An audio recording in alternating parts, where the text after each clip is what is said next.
ladies and gentlemen, once again, this is Jeremy Smith. There's been lots of questions about new gear coming to the market lately.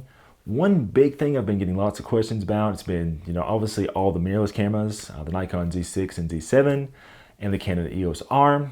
I'm still doing lots more testing, and I will bring you guys a video about those in the future. But interestingly enough, I've also been getting a lot of questions about the Profoto B10. A lot of folks know that I am a Profoto user, and so they've had lots of questions about it. They've asked me a lot about how it compares to a lot of the Godox lights and other things out there right now. And the one thing we always have to address with Profoto is the massive difference in price between it and its competition. And I feel like that could be a completely separate video. I'm not going to get into that right now. But yes, I haven't been sleeping under a rock. I do know that there is a big difference in price between this light and a lot of its competitors. We're going to talk about that later on. Today, I just want to give you guys a little bit of a sort of overview and kind of show you the light and answer a few of the questions that people have asked me. The first thing you'll notice about this light is that it is a lot smaller than something like this. This is the Profoto B10. And this is kind of the light that sort of started all this battery-powered monolight madness.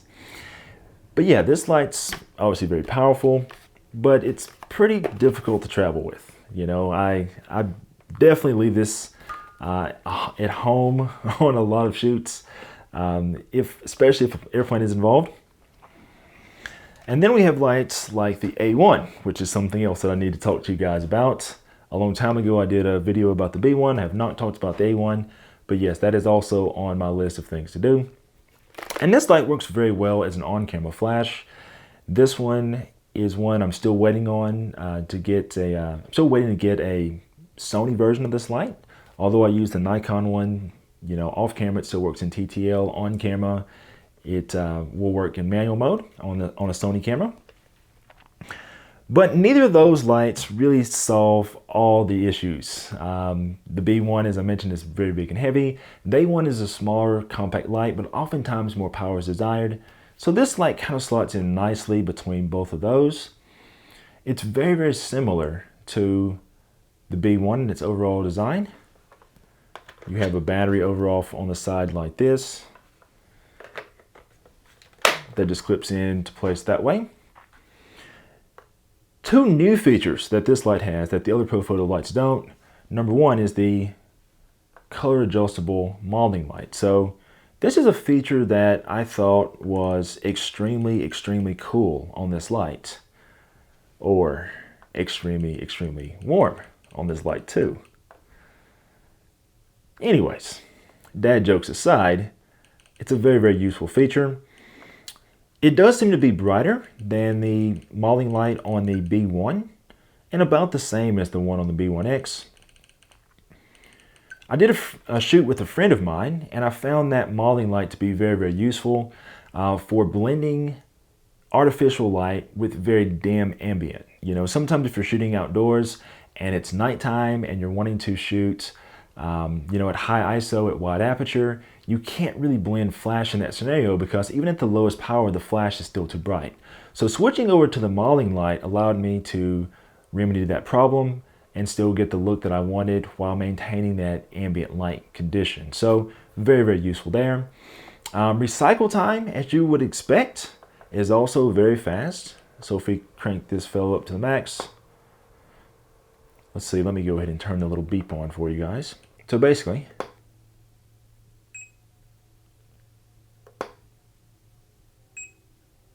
not bad.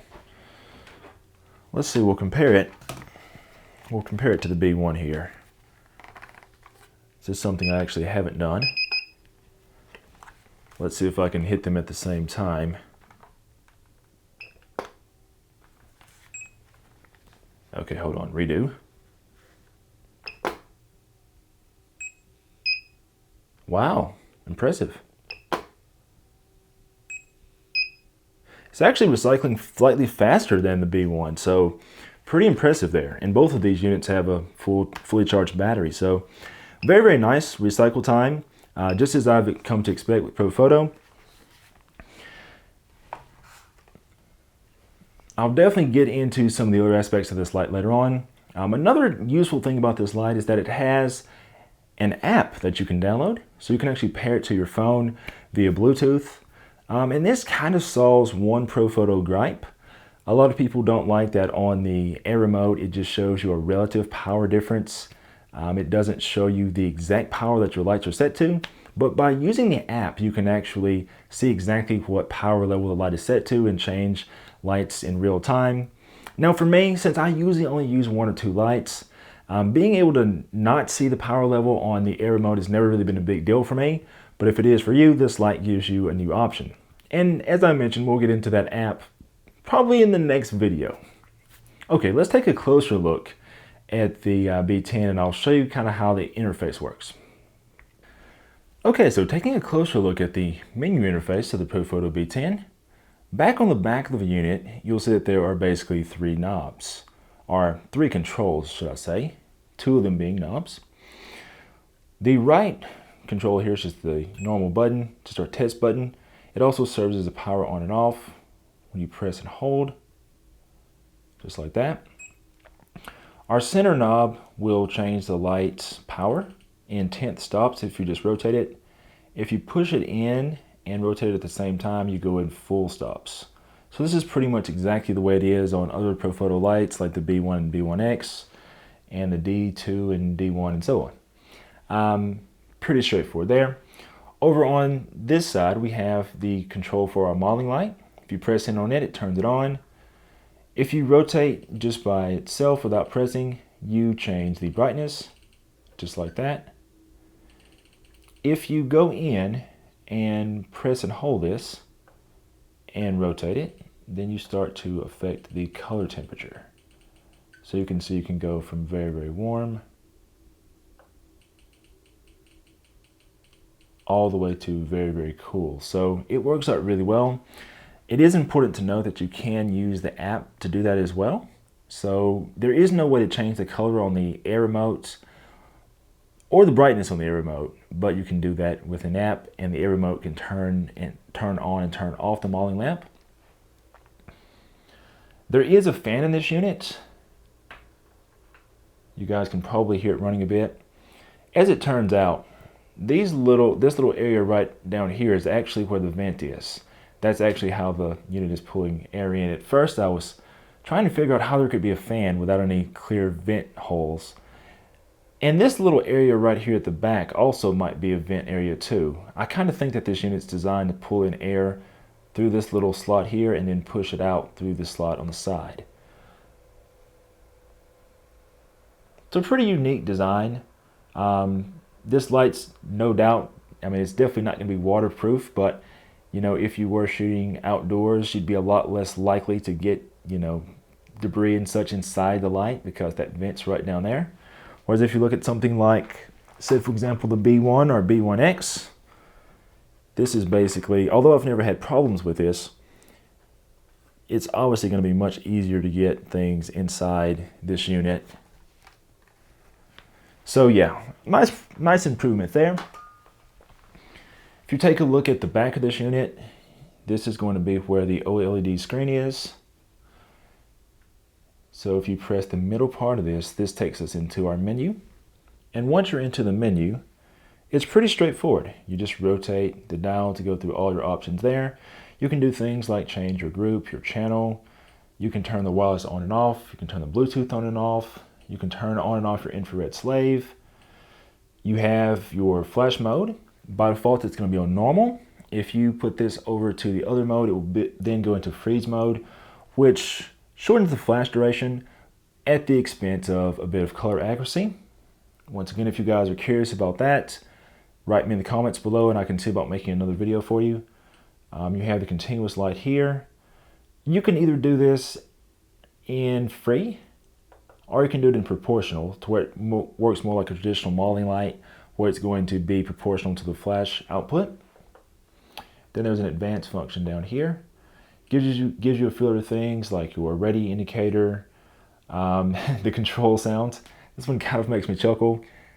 It very much reminds me of the click wheel on an Apple iPod. which is ironic because people refer to Profoto as being the Apple of lighting equipment. But yeah, if you don't want that little clicky sound there, you can actually go in here and turn that off.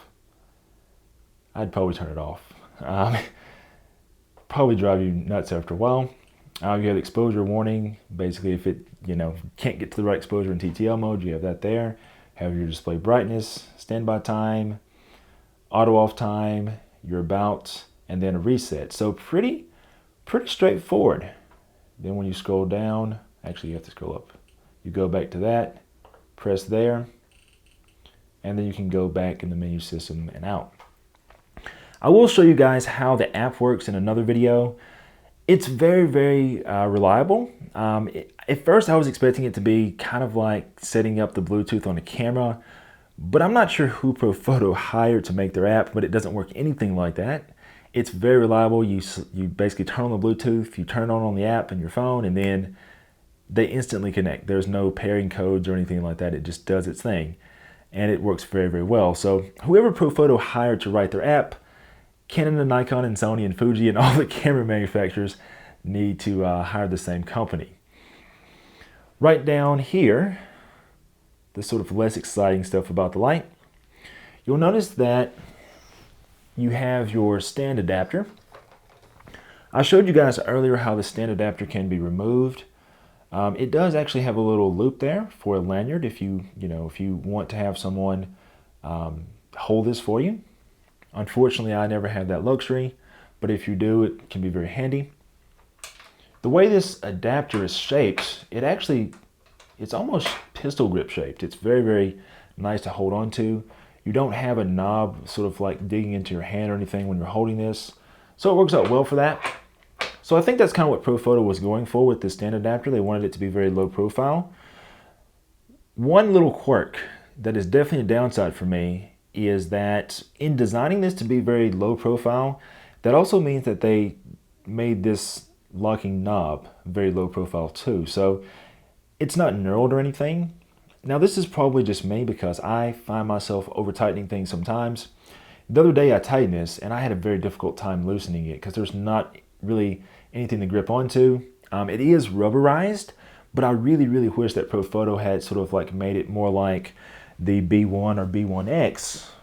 In the B1X, it's actually even more so designed, or it's designed even more grippy. But on the B1, you can see how it's sort of like notched there, and the B1X is actually designed to be even easier to grip. So Profoto definitely sacrificed a little bit there in order to make this more compact in size. All in all, guys, pretty well-designed unit. Write me in the comments below if you have questions. And in a future video, we'll definitely be doing some testing in the field. But I wanted to give you guys sort of a first look, if you will.